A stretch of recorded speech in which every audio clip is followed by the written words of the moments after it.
Hello, guys, and welcome to Behind the Bunker. It's Saturday night. It's Quarantine Live here at Behind the Bunker Studios. My name is Todd Ansich, and below me I have Garvin Sharma from Turatech Industries. That's right, folks. I am here once again. I don't know why, but I am. And where else are you going to be? And you guys are here. Make sure you hit that like and share because misery loves company, and bring more to the party, my friends. It's Behind the Bunker on a Saturday. Join us.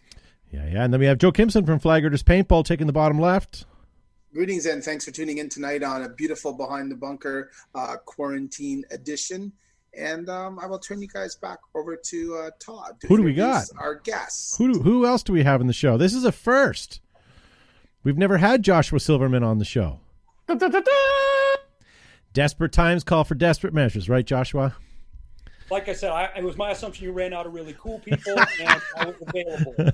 You say that. But you know what? We've been wanting to have you on the show as a guest for a long, long time, and it's nice that you're actually in everybody's home. Like everyone that we've been asking for to be on the show has kind of said yes, and it's fantastic. And that kind of leads me to what's happening tomorrow on Monday night. We won't say who's on the show, but we done got some special guests that. Not are any more special than Josh or anyone else we've had on the show, but it's guys that we've all talked about relentlessly and always said it'd be nice to get them on the show. Well, not only are we getting these two guys on, but together at the same time. So if you guys are regular Behind the Bunker watchers, you may be able to clue in and figure it out. If not, watch social media for who them are, and you'll be watching that on Monday night.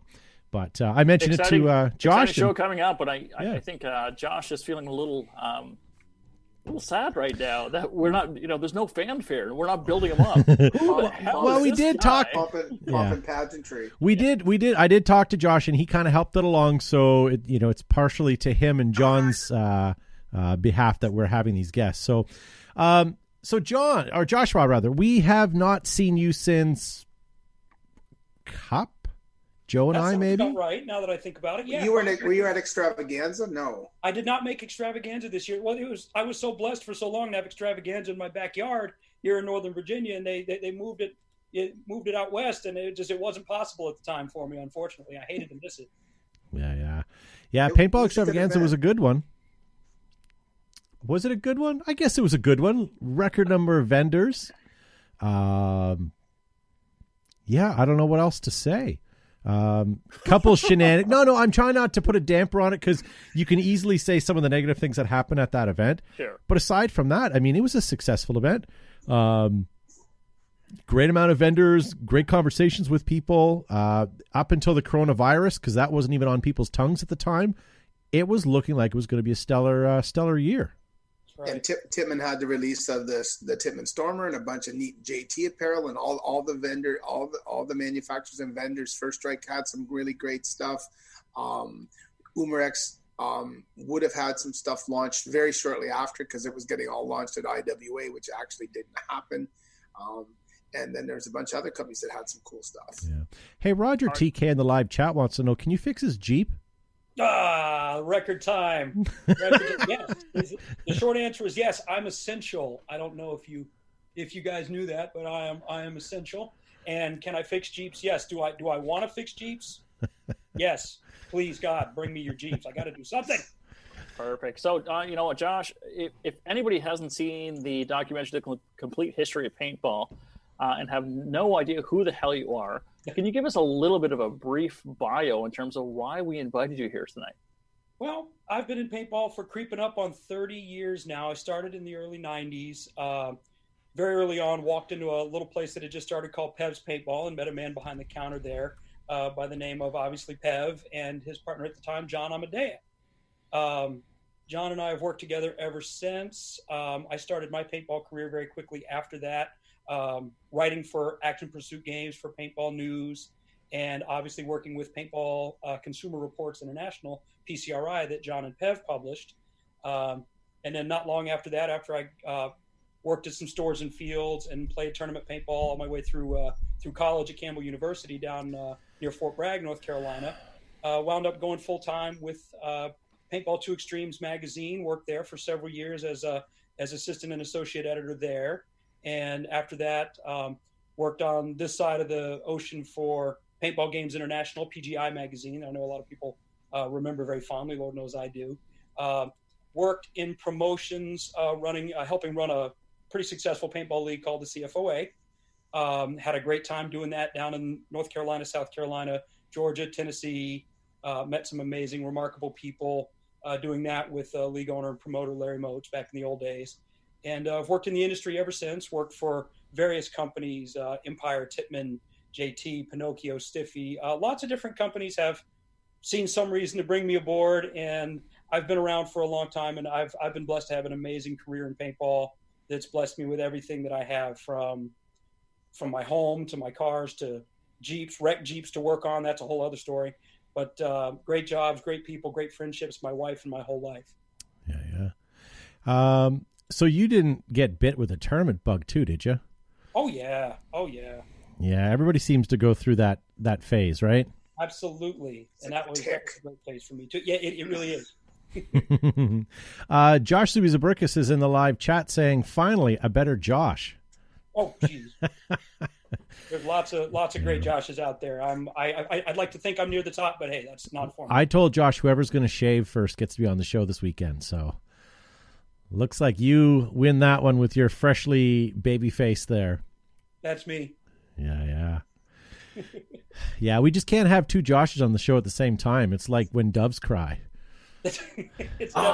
You beat me to it. You probably would have set it up a little more gracefully than I did, but so we're watching you guys in the live chat as well. If you guys have anything you want to say, get it up. We'll try to put it on the screen. Lisa Weber did make a comment earlier. I didn't want to skip over. She said, "How many of you guys watched the History of Paintball documentary?" and posted the link there. How much of a hand did you have in that, Josh? Did you were you helpful in the editing, or what end did you partake in? Well, it's funny, John lives about 20-30 minutes right up the road here from me, and I pass his house on my way into work every day. And obviously with our time working on paintball.media and all the other things that he's done and I've done, we've always stayed in touch, and we've always shared a love for the history of our game, the history of our sport, the history of our industry, and felt that it needed to be documented, obviously, that it needed to be documented correctly. And I studied history in school. My intention was to be a history teacher. Obviously John's been there and done that on so many different levels in the game. And to some extent, so would I. And, John came to me very early on with a concept that he had. We had lunch one day, probably going back a year or so or more, saying, hey, I've got this idea. I want to really create a documentary film and call it The Complete History of Paintball. And as much as I love the idea, to be honest, it scared the heck out of me, because it is such an amazing story. It is such a remarkable story, and it has so many layers, so many remarkable characters. The cast of characters that have created the world of paintball is a remarkable, amazing group of people, a cross-sectional life you'd never experience or get to know any other way. Yeah. And from that day on, I was blessed to be a part of the process, a sounding board in a lot of ways. John would come up for lunch, or he'd call me on the phone and say, hey, what do you think about this? Or what do you know about that? My collection of not just the guns that you see around me, but of paintball media goes back all the way to the 90s, every magazine, every picture I've ever taken. So there were every article that I've ever written. So cool. We were able to bounce a lot of usefulness off of each other, in that if he was finding a gap in his research or had a question about something that he wasn't quite sure about, he was able to just pick up the phone and say, hey, what do you know about this? And we could research it together. But this was really John's labor of love. Yeah. And I've said it to multiple people before, and I'll say it here on this great show. I want it documented. I've never seen John, in the 30 years that I've known him, work harder on anything. He is quite lazy, isn't he? Well, it's that. But no, fact of the matter is, being an editor of the paintball magazines in the old days was an incredible job. It was a difficult job. Yeah. And that was by no means an easy job. And this was 1,000 times harder. And the travel. I'm so glad somebody did it. I wouldn't have wanted to have been the guy to do it, but I'm so glad somebody did. And two sort of questions with what you said there. One, when you initially sat down with John for lunch to talk about the idea, A, what did you have? And second of all, when you watched the movie, was there anything that you went, God, I didn't know that? We talked about this the other day with Simon. There was lots of things in the movie that we heard, and it was like, I didn't know that. That was... Well, first, to answer your first question, crab cake sandwich. Attaboy. Nice. The deli by the body shop. It's no longer there anymore. Great guy. He was an amazing chef, and he made them all by hand. It was like you go to some deli in an industrial park and you get the best crab cake you've ever had in your life. But that's how well I remember that crab cake. I missed it.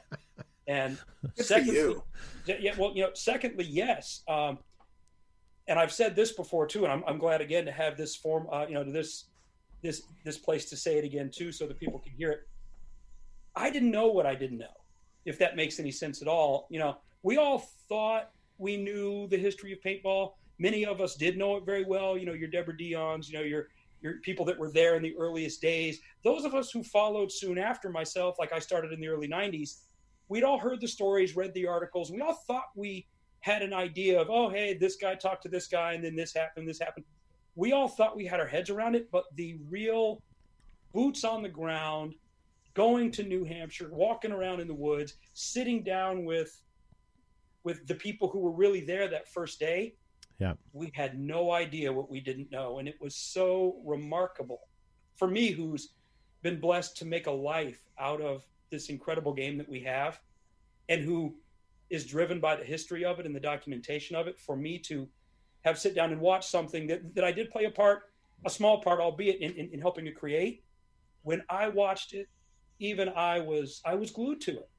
I was blown away by it, because just the things that they were speaking about, the little anecdotes about how the first game came about, everything that happened. It was amazing to me. And I had no idea what I didn't know. I think, Josh, you're being far too humble about your contribution to the game, right? Yes. I didn't do anything. Pev did tease a little bit about your involvement walking in. It's this kid who's got this big ass smile on his face and how can I get involved, right? But it sounds like you've never left, right? So how does the passion, how does the fire still stay alive for you? And you've done a lot of stuff behind the scenes. I mean, you're not the sort of the flashing neon sign, billboard sign, but you've been involved from the publication, the media aspect of it, bringing paintballs into the hands of kids in the early 90s. Were you involved also with the PB2X TV show as well? Or yeah, that was really once again, going back to John, that was really yet another of John's babies in the creation of it. What was I around for it? Absolutely. Yet again, what was I happy to help in any way I could? Of course. Just starting in the early 90s was a remarkable time in paintball. I think most everybody that was around for it would agree. They were incredible days. The game was growing by leaps and bounds.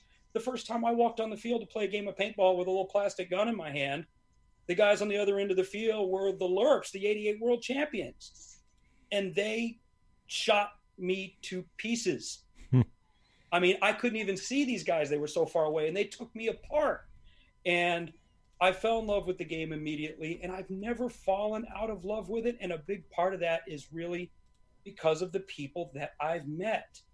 I would never have met the people that I know without paintball. I would never have had the opportunities for careers and jobs and, meeting people and getting to know people all over the world and travel and all the things that I've done. It's really the people that keep me in this game, because they're some of the most special people in the whole world. You meet people that do jobs that you've never even thought about. You meet people from places you've never been and never heard of, and you stay in touch with those people, and they make an impact on your life, because we all share this very unique, very special thing. And that keeps me in love with it, because that never gets old. So with the old JT paintball t-shirt, paintball ruined my life. Did it ruin your life, Josh? Did it ruin your life? No, it really, we all get a giggle out of that, especially anybody who's involved in the business of paintball will be the first one to tell, because every day it's an exercise in somewhere between being flabbergasted and exasperated with the industry, with the customers, with the challenges that are so unique to the game, the expenses of running it. What goes into making paintball happen on a day-to-day basis is enough to make you pull your hair out. Oh yeah. And you know, look, you guys are perfect examples of boots on the ground paintball making it happen every day. So you guys get it. And you know, can paintball ruin a life? You bet it can. But it gave me my life.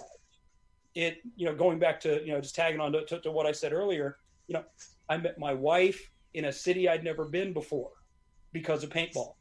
I've lived in places I never would have traveled to because of paintball. I've worked for people I never would have gotten to know because of paintball. They opened doors for me because of paintball. I mean, shoot, I work on Jeeps because of paintball. Are you kidding me? If I ever sound like I'm anything but blessed around you, slap me upside the head, bring me back to reality. Is it easy? No. Is it something you're going to get rich doing? No. Quickest way to make $1 million in paintball, start with 2. But fact of the matter, I don't know what else I'd be doing. I wouldn't change a thing. And I'm forever grateful for every day I get to be a part of it. Yeah. Some days. Josh, can I hate you for being so damn nice and loving this sport? Worth a shot. You're too far away from me to stop you. I mean, I would love it if you hated me. It's been too good to me. You know, are there things about it I can't stand? Yeah. Are there things about it I'd love to change? Of course. You know, is it perfect? Yeah, not even close. You know, but fact of the matter is, again, it's been too good to me. It's, you know, the people have been good to me, the companies have been good to me, the opportunities have been good to me, and you know, are there parts of it I would not care to be involved with again? Yes, but again, never say never. Yeah, I there are definitely days where I think, you know what, I wish I would have chosen a different career path. Hey.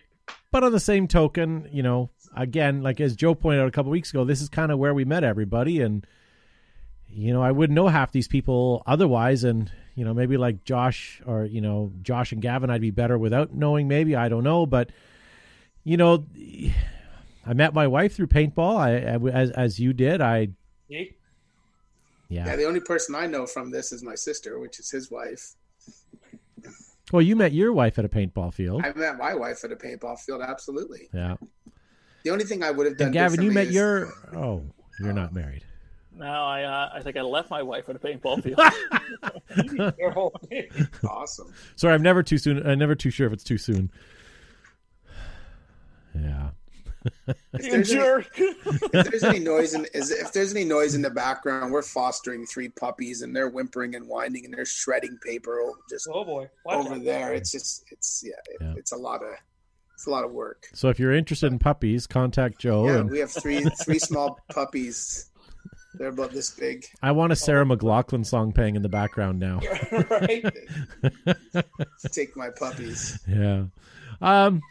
So this paintball documentary, we've all watched it. We're all pretty impressed with it. I'm wondering how many people are on their second go. I'm now looking back at it with fond memories, but I don't want to watch it again. I want some time to elapse so that I can kind of go back and look at it with fresh eyes again and kind of be surprised again on certain things. But yeah, I don't know. Now I'm dying to know here behind you. You have 3, 6, 9, 12, 15, 16 guns I can see on your wall. You know what? This is definitely not accidental. You strategically placed all of these for a particular reason. Well, you know what? It's arranged. I'm one of them kind of OCD type of people. I've got it cockers, butt ores, and then CCMs, and then I've got mags, X mags to mags, top to bottom. Then I've got Tippmans over here, and then I've got my Sheridan wall over there, and then there's my old fixed barrel Phantom over there, and then I've got like a 3357. I've got my Splatmaster over here, and I've got my Repeat over there, and I've got a sidearm over there. It's by collection. That's literally how I keep them day to day. Where, like I said, you pick one. There's a story. What's the very top one above the KP3? I can't see what it is. There's a P68 over there, and there's one that's got a stock class feed, and there's one that's got a direct feed. Okay. And that one is kind of flopping around over there. That's not like me. I'll fix it. I'll get back. Okay, because I can't see it. It looks like it has no grip on it. So. Yeah, it's just somebody probably ran into the wall and didn't fix it.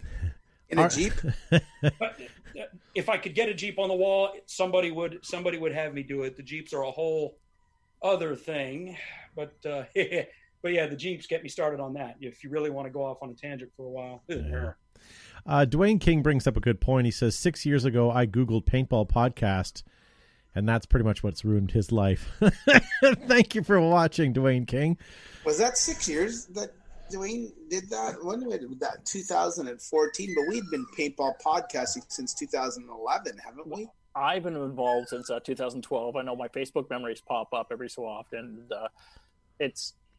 Tonight is an exception because we actually have a good show with a great guest, but there's been some cringy times. There has been. I'm like, oh my gosh, so I'm embarrassed to be alive. For the first half of the quarantine, we were placing Behind the Bunker old episodes up in Rewind every day but Mondays and Saturdays, and I stopped myself from going back deep because I kind of previewed some of them before I put them up. And there's some nasty stuff back then. Cringeworthy. Classic stuff. Classic maybe, but I mean, I almost would have rather have watched paint dry at some of those shows. But Heritage, man, come on. Heritage, yeah, Heritage, another word for crap. Well, I also remember when we were, and we talked about this in the show before, but it was still one of my favorite moments of going into the studio underneath the CrossFit gym. But we had to.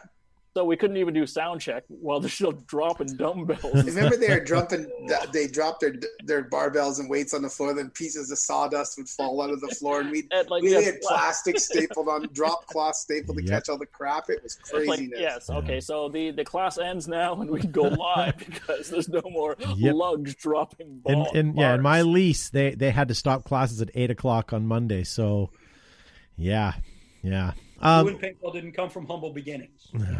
So my daughter and I have this routine where we get on scooters and go for a ride around the block, and we're running out of places to explore. And behind the Cambridge restaurant, there's a couple of dumpsters and a place where there's a deep fryer trap where they dump their oil. And if you go behind that, you'll see a door with a Behind the Bunker sticker on it. That was the front door to our studio in the basement of the CrossFit gym. And I showed my daughter that today, and she was like, ew, it smells back here. I said, yeah, well. But wait till summer. That's great. That studio was 30 feet wide by 70 feet deep. It was massive. And the only reason why we used the part that we did, because it was a disaster, and we only cleaned the part that we needed.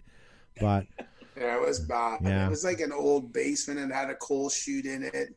And you could tell that it was above a grocery store was above it because there were some thick walls where there would have been cold storage. You know, if it dates back to the pre-refrigeration days. It's kind of cool though. Little historic. Then upstairs on the wall, when they turned the bricks off, there was like an old Coke or Sprite mural on the brick wall. I think it was Wrigley's spearmint gum, wasn't it, Joe? Was that? I'm not I don't know, something sure, like that. Something like that, yeah. But it was kind of cool. Either way, we moved out of there, and that's what we've done. But we've all come. We are today. Yeah, no kidding, nowhere.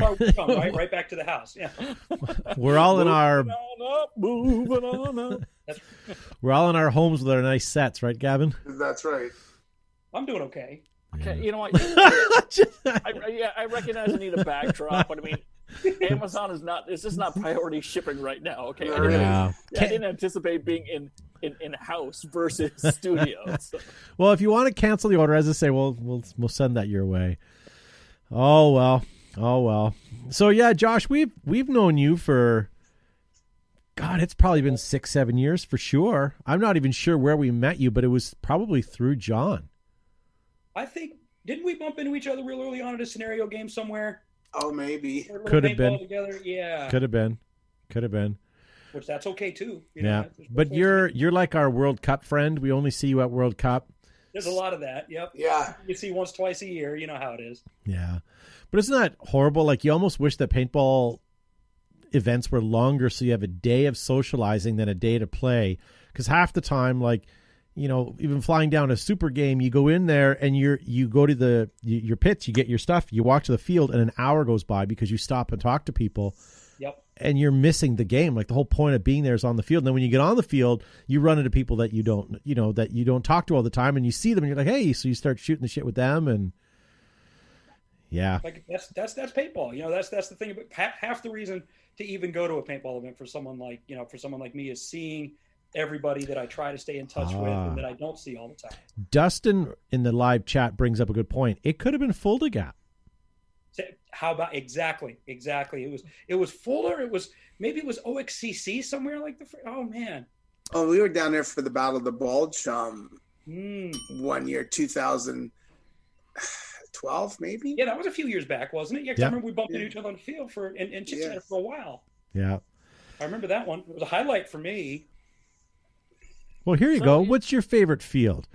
We talked about Super Game in Oregon. We talked about Fulda Gap. Where are you going if it's not an option as far as flight and money and stuff? Oh boy, there are so many, loaded question because you don't want to, you don't want to forget anybody. But my gosh, the area that I live in is really dotted with a lot of great fields. I've got right up don't be a politician. Just tell us one choice. I love paintball, and everybody's got, would I love to go to, SC Village? Yes. Would I love to go to Hollywood Sport? Sure. Would I love to go to Sniper's Den? Yeah, absolutely. But that's, day to day, week to week is not the cards for me, But I've got Pevs right up the road going one way. I've got Splat Brothers down the other way. I've got OXCC that's a couple hours away, which if you haven't been to OXCC, my God, you talk about acres and acres of flat paintball land that happens to be amazing. That's, you can play all weekend and your knees don't want to, leave your body. And then go to Command Decisions, go to Fulda Gap. Yeah. If you haven't played there, you can walk 100 yards in any direction straight uphill, turn around, come straight back, straight uphill. Yeah, it's unbelievable, but it's remarkable. It's a place to play. Lately, I've been going to Black Ops Paintball.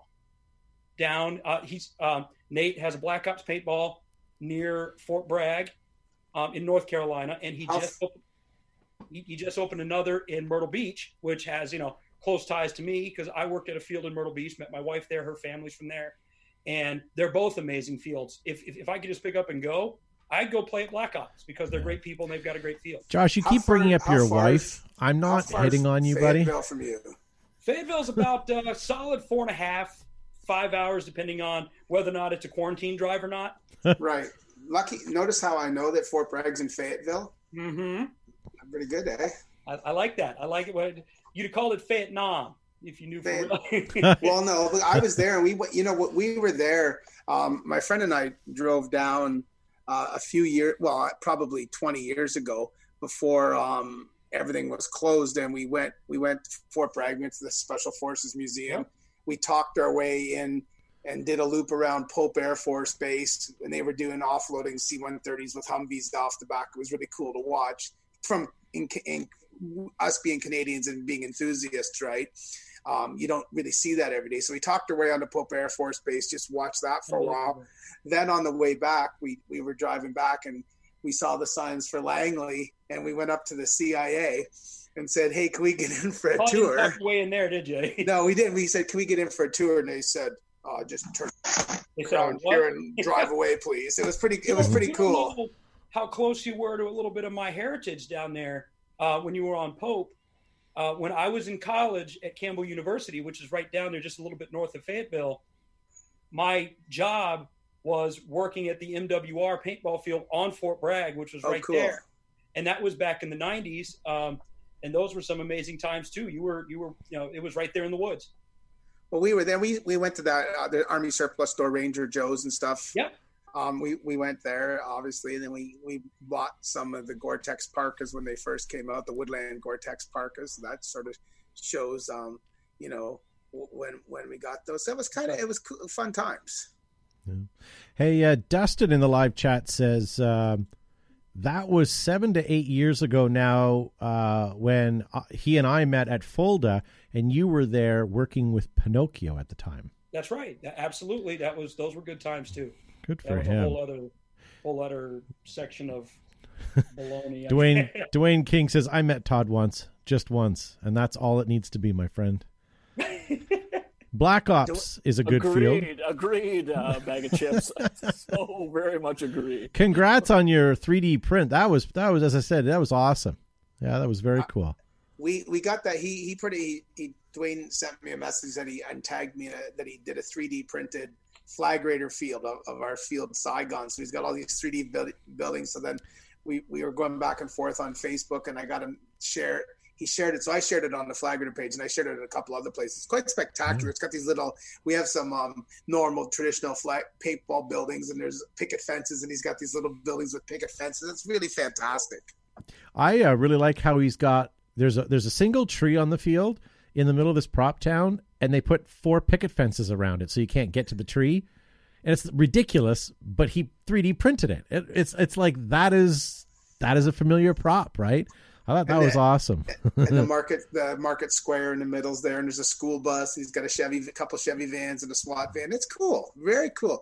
Air Ops, Brent's been making 3D printed speedball fields, but this takes paintball to the next level, just like recreational paintball. Yeah. So you said you started with speedball, or you got into the speedball bug. What are you playing these days? Are you on the field playing? Are you still kind of doing the media thing?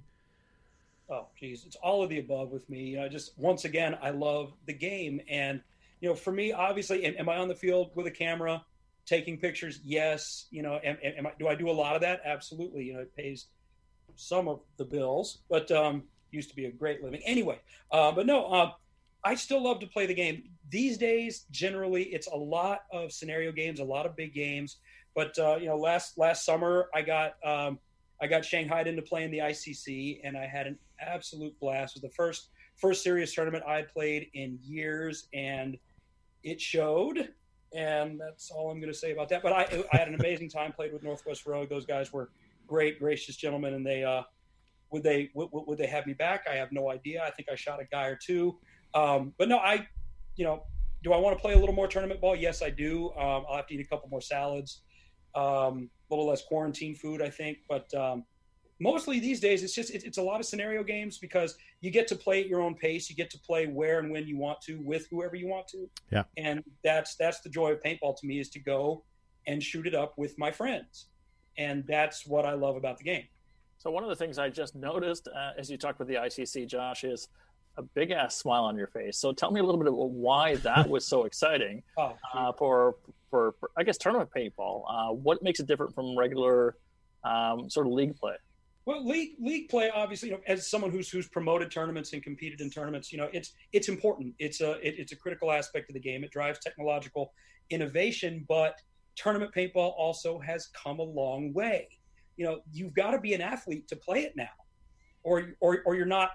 Can you go and play casually and play tournaments and have a good time? Sure, but if you want to be truly competitive, you better be in shape, or they're going to make you pay.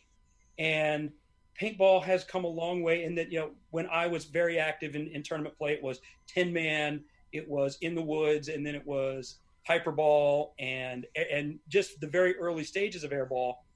And I think there's a lot of people who, as paintball became a truly athletic sport with the X-ball and the Race 2 and what they're calling it now, and the format that they're using, which frankly I do enjoy, there are a lot of people that just got a little bit left behind, or they aged out. And there's a lot of nostalgia, and there's just the simple fact that there's paintball out there that you can still be very good at, and those people are still very competitive. They just didn't have an arena. And Tim, built something remarkable and special in the ICC that everyone immediately fell in love with, because it was at a place that was utilized in the old days for NPPL, 10-man, competitive tournaments that many of us were at. It offers woods ball. It offers mounds fields, which you don't get everywhere, which are a very unique and incredible way to play paintball, and of course hyperball. And he welcomed all of us back into the game as players at as high a level as you wanted to be. And something else about the ICC that harkens back to the old days is that in the old days of competitive tournament play, a big part of it was just showing up and playing whoever was on the other end of the field, and let's find out who the man is today. And if you competed in the earliest days of the NPPL, you would have your pro draw. you would have your amateur A draw, you'd have your amateur B draw, and how you fared against those guys was a real bellwether of where you were progressing as a competitive player. And you go to the ICC and, you want to play Dynasty? Well, you've got a chance. You want to play Aftershock? Yeah. They're going to come get you. And these are some of the greatest people to ever play our game. And you can go out there on the field and pay your entry fee, and they're going to play theirs. And if you play well enough, you're going to bump into each other. And there's no feeling quite like that in the world. And it was a recapturing of the competitive 10-man style. There's no thing in the world like the clackety-clack of paint on Hyperball. And on the mounds, it's hunter be hunted. And everyone fell in love with it, as evidenced by the fact that it sells out like that. And 4 minutes. I love what he's created, and I'll support it till my last breath. Yeah. You made a good comment there that I've never really thought about, and that's when you're talking speedball and tournament, you kind of age out. If not age out, you certainly, your physical stature kind of rules you out as a competitor. I mean, you could still sort of play, you could still sort of come up through the ranks, but once you hit a certain point, you're pretty much, that's where it is, unfortunately. And I mean, guys like myself, I used to play all the time, and now that I've gotten past that 40-year-old mark, I'm not working out, or I'm not running, I'm not doing much anymore. I can't play speedball competitively like I want to. I could play it, but I just can't be like I want to. And I guess I look at the Masters division as something that I would like to play, because then I'm playing against guys that are similar as me. We all used to be good at one point. We might not be physically fit, but we're all sort of good in our own aspect and all on the same playing level. I think that for the ICC, for me, is a draw, right? Absolutely. But you're right. It's speedball is sort of a young man's game, and I hate to say it. And I know there's guys in their 30s playing it, and I get that. It's not just the age of it. Don't misunderstand. When I say age out, is age a part of it? Is just the fact that you're just not in the shape you used to be. Lord knows it's true of me. But life happens to people too. When you're 18, when you're 17, 18, 19, 20, you're in your mid 20s. If you're taking paintball seriously, you've got plenty of years where you can really play your butt off and work out and eat right and travel and do the things you want to do. But when you start having a family, you start working a career rather than a job, you start having those other responsibilities. Aging out can mean a myriad of things. And for some people who aren't taking it as that one singular focus of their life, it's hard to spend the money and have the singular focus of paintball as the driving thing in your life when you're trying to raise kids or run a business or what have you. But age out is a good terminology when Gavin keeps trying to play that 18 and under league, right? So, by the way, the birthday league, the birthday party league. Shout out to Mike Andres in the live chat. He says finally got to watch you guys for the first time. So thank you very much for tuning in. Hopefully you guys are enjoying what you're seeing tonight. This is a out of studio Zoom call kind of show, but we do on the upside have Joshua Silverman from Paintball Media, and I've been enjoying our conversation thus far, Josh. So far you've not only met but exceeded our expectations of what an awesome guest is. Not a good guest, but an awesome guest. It's been fun tonight. I'm having a blast. I can't tell you how much I've been excited to enjoy the opportunity just to chit chat, and I enjoy the show and just the opportunity to be on it, man. When you notice, I didn't take very long to respond when you asked. Yes. Well, it's not like you're going to be able to go anywhere else. It's not like you can go to a barbecue or go to a movie or go to the mall tonight or anything. Well, you were so flattered by the acceptance. You're like, are you sure? I'm Josh Silverman, right? Or did you mean someone else? Well, but I asked, it was like when Mike Carmen, my old friend, from Aftershock, and he plays on Northwest Rogue now, when he came and asked me, I was coming off the field at ICC from taking pictures. And he comes to me and he's like, hey, we need you to play. And I'm like, play what? And he's like, no, seriously, we don't have enough guys. I need you to gear up. And I'm like, could you have not gone to a temp agency and hired somebody? If there's a Home Depot that you could, there's guys out in front. Right. That's what I said. I'm like, I'm sure there's a lot of dudes here that are better than me. He's like, no, we would really like you to play. And I'm like, that's on y'all. It's funny. we used to run local tournament series at our field. And when I meant local, I mean like not very high divisions, kind of throw together teams. It wasn't anything professional. This is going back years ago when paintball was still in its prime and people were like just dying to play. And we could throw put these leagues together and kids would just simply show up. And there'd be easily a half a dozen of them. And you're like, well, I don't know what to tell you, dude. Like, I don't run the teams. Like, just wander the staging area. You'll find a team to play with. And halfway through the day, you realize that kid, you just saw him walking off the field and he was playing with a team. Like, people would just pick you up. It's, you used to just go to a tournament. I know guys that, Fatty J, here's a perfect example, would just show up at a tournament. No team, no gear. But he was a good enough kid and he was a happy enough kid that anybody would have taken him. But he'd go in, he'd walk around, he goes, anybody got a loader? And he'd be like, yeah, here's a loader, go nuts. And then you'd hear him 2 minutes later, someone else, hey, anyone got a gun? I got a loader. That's exactly what happened to me at ICC. I had my flip-flops. I had my camera. I didn't even have a pair of dark-colored goggles. I'm going to walk into the woods with a pair of orange goggles. I had to go from booth to booth and be like, hey, man, I need a pair of pants. Hey, man, I need a pack. I need, I went to my good friends at NFG and I got, I borrowed one of their personal guns. They loaned me a bottle they were using to test guns at the tech table. I went to Under and bought a pair of pants and a pack. I went to Bobby Weeks and I bought a pair of JT goggles, and it was just, I had to bodge all this stuff together, and everybody came together to help me gear up and play. I think because there was a lot of people there that hadn't ever seen me play. They were walking around, and I'd lift my goggles up after a game, and they'd be like, "What the hell are you doing here?" And I'm like, "No, I play, and you shot me a lot." Yeah. But it was so much fun just because I had to go to everybody with my hat in my hand. Look at this wall behind me, and I had to go beg and borrow paintball gear from like 20 different people just to get on the field. Are all those playing ready? Yes, they are. Yes, they are. Actually, thanks again to my good friends at NFG. They got a couple of the cockers tuned up for me. They all work. A couple of these, there's a VFT back there that was in the photo shoot with the guy coming out of the water that was in the magazine. That gun still works. Nice. A couple of them haven't shot in a while. I make a liar out of myself here, but yeah, they last time I put a bottle on all of these, they went bang. Good. Hey, is that an SMG 60 or 68? That's a 68 back there. That's nice. Serial number 222, and that thing is in working order. Nice. So you're all dusted off, ready to go, ready to chomp at the bit to fire any of your markers. So you know what? We've talked a little bit of nostalgia, your contributions to the sport. We're in some pretty crazy times right now for our industry.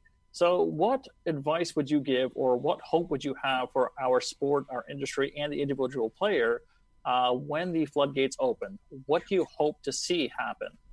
Well, that's a really, really great thing to bring up, and I'm so glad you did, because I was raised by a father who was a small businessman since the 60s. I don't know how to live any other way. Have I worked for big corporations? Yes. Were those good times? Yes and no. But fact of the matter is, most of paintball, especially at the grassroots, at the field level, is small businessmen and women just trying to feed their families and do something that we all love. And if we have to remember that, in the U.S. and Canada and everywhere that's affected by this, we have to support our local small businesses. That means when you can, you've got to go to the field and you've got to play. And if you ask for a discount, you're a scumbag. You've got to, I'm not going to any paintball field where I'm going to be expecting anything for free. You've got to buy that case of paint. You've got to, buy that air fill. You've got to get all day air. You've got to show up and, buy the hot dog from the food stand, and you've got to go play a day of paintball at your field, and you've got to support your local businesses, because without local paintball, there is no paintball. Yeah. Without the guys in the trenches running the fields, and I don't care if it's a birthday party for the 10, 11-year-olds, or if it's, it's the advanced rec ball group with the guys with the axes and the, and whatever that they're playing with. Without that, where are you going to go play? You've got to support your local businesses. You've got to get out there and play. And paintball, people forget that paintball was created and grew and exploded into this remarkable thing that we've all fallen in love with at a time when there was no social media. there was no internet. So guess what? How did we grow this thing? One by one, we heard about it somehow. We fell in love with it. We went and tried it. We were hooked, and we started grabbing people, whether it was like me. I went back to school. I was 13, 14 years old. I went back to school and I said, hey, I just did this thing. It's the most ridiculous thing I've ever done. I'm hooked. You got to come try it. And I never shut up about it. Ask anyone that knew me back then or now. People that, went and played their first game as adults, they go back to work and they're sitting at lunch and they took their buddy, and that's how he got into paintball. And that's how he got into paintball. We need to go and play paintball and grab a friend. Yep. And do this thing the way we did it in the first place, because that's how paintball grew, and that's how it's going to grow again. Is social media important? Yes. Is marketing important? Yes. Are all these things critical? Of course they are, but it starts with people, boots on the ground, asses in seats, going to play paintball and have a great time, falling in love with this game all over again, and introducing it to new people, because your fields and your stores need you. The high points of this industry were back, you're right, before the internet. It was back when, not necessarily Yellow Pages, because that was about the only place you could really advertise in newspapers, but it was all word of mouth, really. Yeah. And I know that there's a couple of local fields that are trying old grassroots marketing and direct snail mail and stuff like that. I kind of sort of think I agree with it. And I think that it really comes down to to not necessarily social media like that. That definitely works to a degree, as you said, and marketing does too, because it's proven, but kind of going that third step and going old school. Well, take some responsibility. Yeah. Everyone talks about how much you love the game. Everybody talks about, there's, go on your Facebook, your Instagram.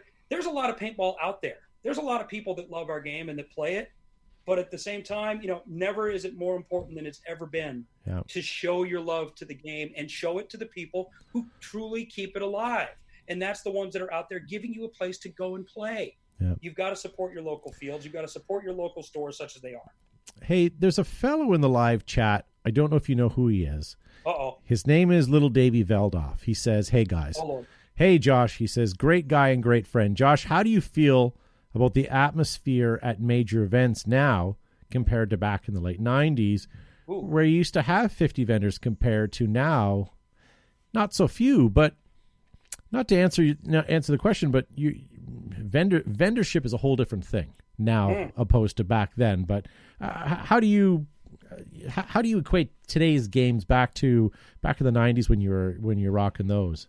Oh Lord, well that's and Dave's a great guy, and he posed, and he and I go. No, he's not. And he is. He really is. And and he poses a great question. That we all remember the days when you'd go to the IAO or you'd go to the World Cup, and there'd be tents packed full of vendors, and let's face it, paintball is once again something that has grown from a cottage industry, from a garage industry, into something that is, is it more corporate today? Yes, for better or for worse, it is what it is.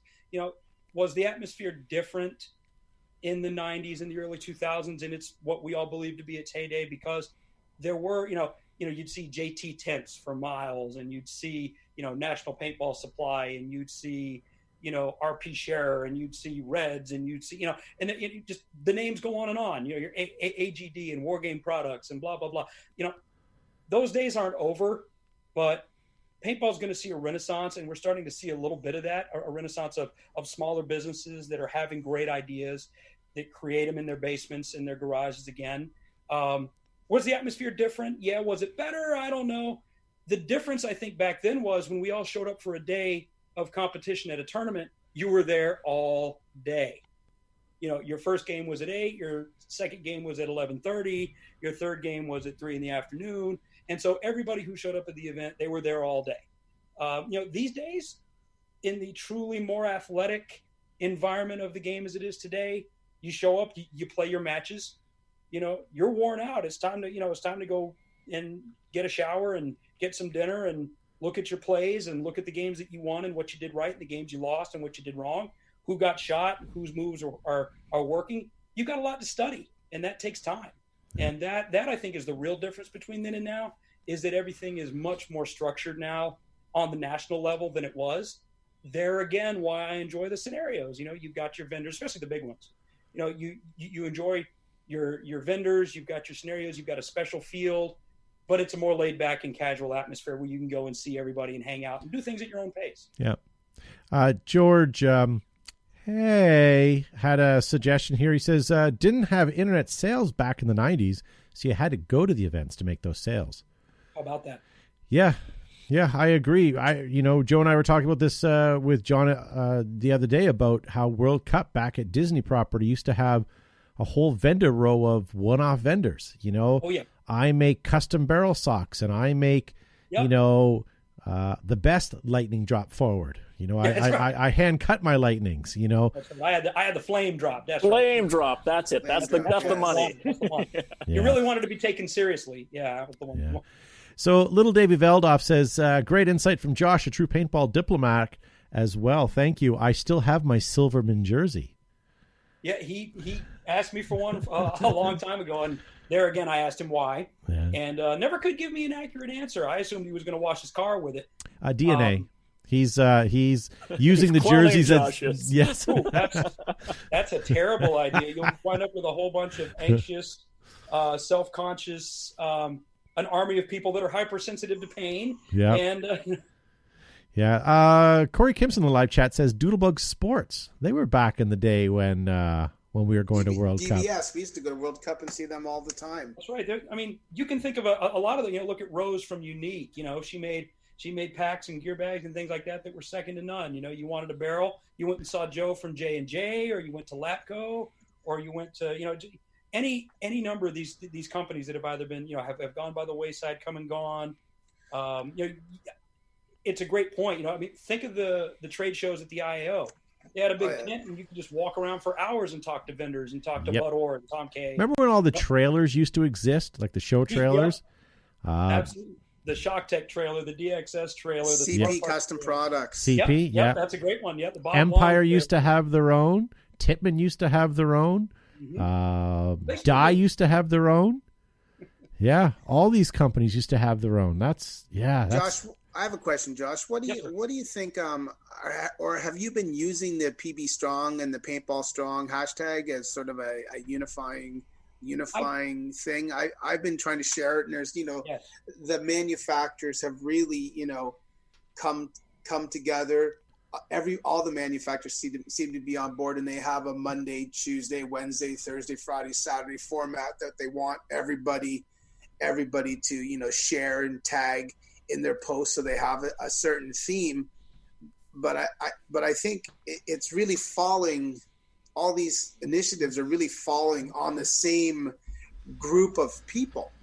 I share it, and Gavin sees it, and Todd sees it, and you see it. Right. But how do we get it out? I think we need to once this we get out of isolation, out of quarantine, or whatever you want to call it. It depends where you are, or when you leave the beach if you're in Florida. Right.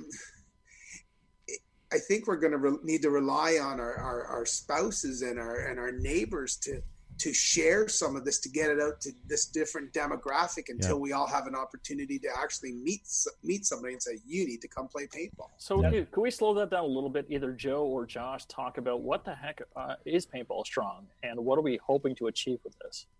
Joe, lead off on that, man, and I'll tack on to it. I've got plenty of thoughts. It's an initiative put together by all the vendors, whether it's Dye, Virtue, Valken, Tipman, JT. They're all the GI under the GI umbrellas. But it's an initiative. It's a global initiative, or at least an industry-wide initiative, for everyone to share a themed post about a certain day. Like Friday is fun Friday. You're supposed to show what's in your gear bag, your garage. Saturday is sort of a speedball day. Sunday's a scenario day. Thursday's a sell something cheap day, or a store day, or what. Every day, Thursday's a throwback. So every day is sort of a themed sort of event, if you will, that fields, players, stores are supposed to share. Yeah, it's a great idea, and if we take nothing else away from this ridiculously terrible situation that's damaging businesses, it's damaging commerce, it's hurting, it's killing people, it's an unprecedented situation. As people, if we can't come out of this a little better to one another, then that's my biggest hope.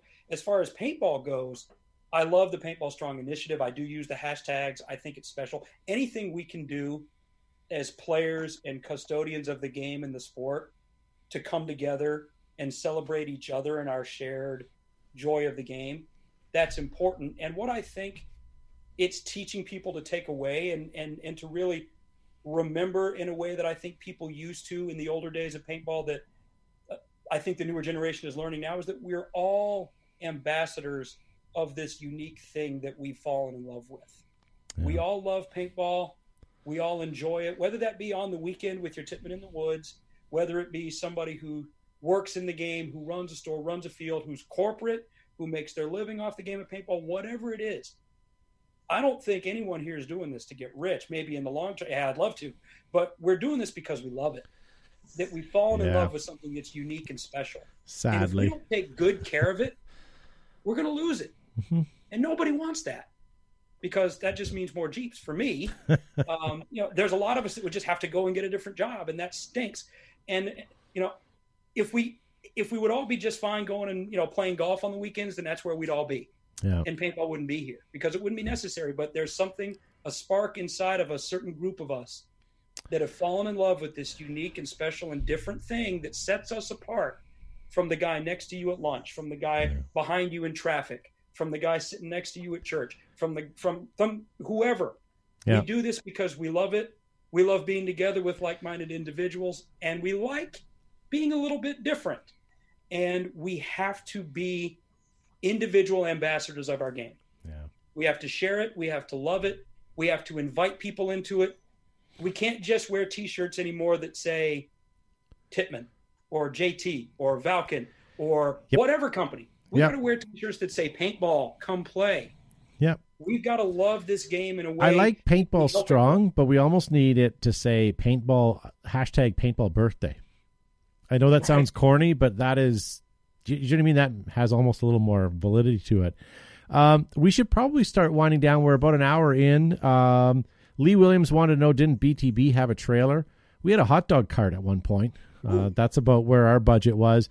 Nice to see Paul Poston tuning in. Hopefully he's watching from the garage.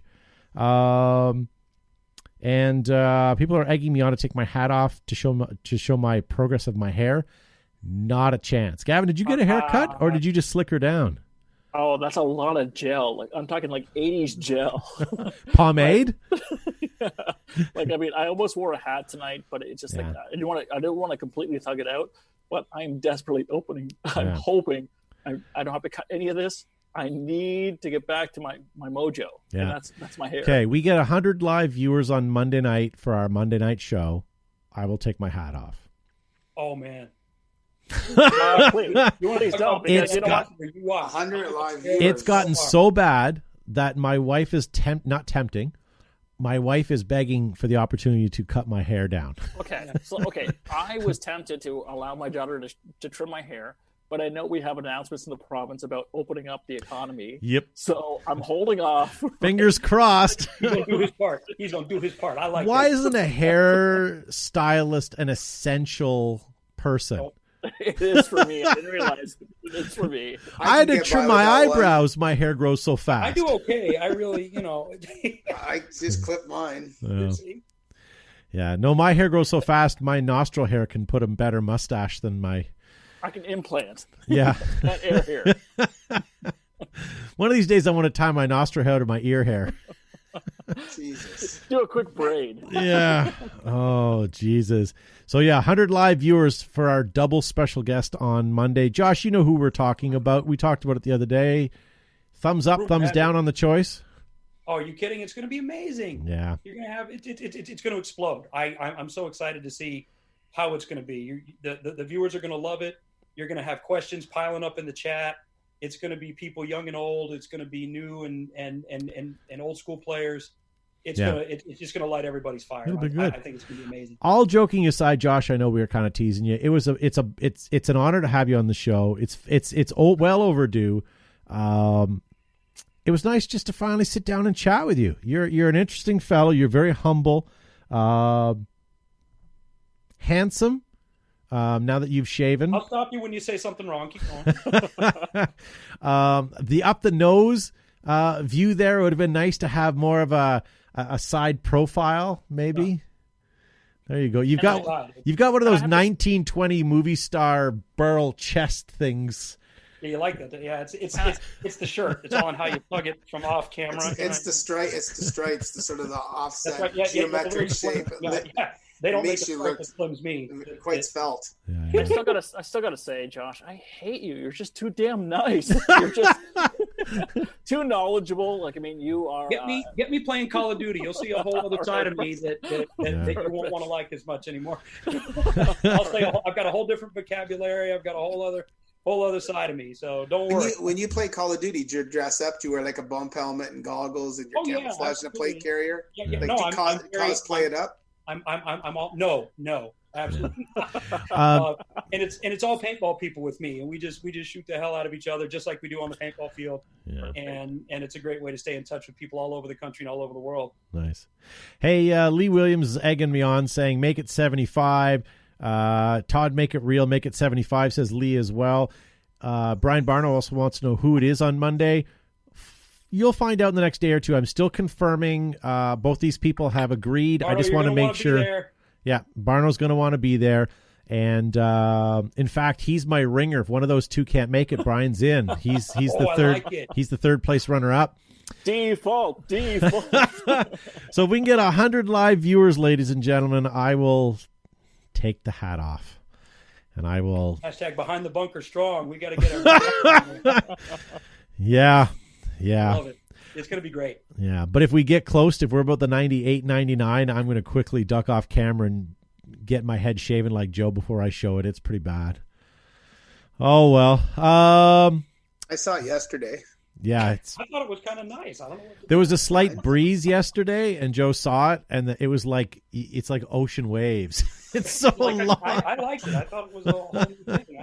I thought you were doing it on purpose. I liked it that much. Yeah. No, yeah. It was more ironically. Yeah. My wife likes me, but not enough to have this hair. Let me tell you that. Yeah. All right. Well, why don't we say goodnight, ladies and gentlemen? Josh, we're going to end the show. Don't go anywhere. Stay on for a few minutes. Otherwise, Gavin, thank you for being on the program, sir. Wonderful to be here, folks. And thank you so much, Josh, for joining us. And thank you all in the chat forum and tuning in this evening. Again, your part's not done. Hit like and share, or even hashtag Paintball Strong, because we have to grow the sport together and rebuild. Yep. Amen. And Joe Kimson from Flaggers Paintball. Thanks everybody for tuning in on a Saturday in whatever quarantine special behind the bunker that we're doing, and appreciate everyone turning in. We'll see you guys on Monday night for Guest Square. That's right.